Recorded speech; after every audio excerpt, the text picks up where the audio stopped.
And on the question of economic sanctions, any visitor to London can see the quite lavish displays of Russian oligarch wealth. um, uh, London has become a destination of choice. Uh, and there's been some question as to whether Britain was really prepared to squeeze those oligarchs, their families, go after the properties they own.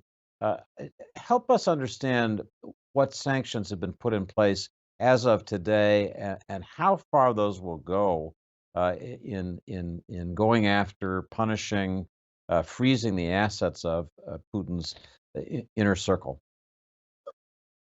So I can assure you, David, we take this incredibly seriously, and we are determined to go after illicit finance, including Russian illicit finance. For historical reasons, some of the legislation that we need in order to do that lawfully, we have to put in place. We have had to do that from scratch, but that is now in hand and will be speeded up. The Prime Minister has been very clear about that. As far as our own measures go, we have targeted specific oligarchs whose money we know helps Putin fund his defense military operations. We are squeezing that money. We have brought to a halt the special visa scheme that allowed certain investors to come into the City of London, and we are scrutinizing some of the earlier visas that have been issued. We have targeted 5 Russian banks that we also know provide money to Crimea and other parts of the Russian war machine, and we are ready to do more. The Prime Minister spoke about that in the House of Commons today. We are looking at what more can be done along with our G7 partners, along with the US and others, and President Biden mentioned this today.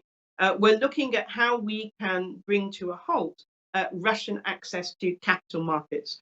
And the Prime Minister and Foreign Secretary Chancellor have all been very clear that that will be part of our next step. And we are looking at bringing forward legislation to limit and halt dual use technology going to the Russians, which might be diverted to their war machine. So we are working on a sweeping set of sanctions, the like of which Russia has not seen before. But I want to stress that we're doing that with the G7, we're doing that with the Americans.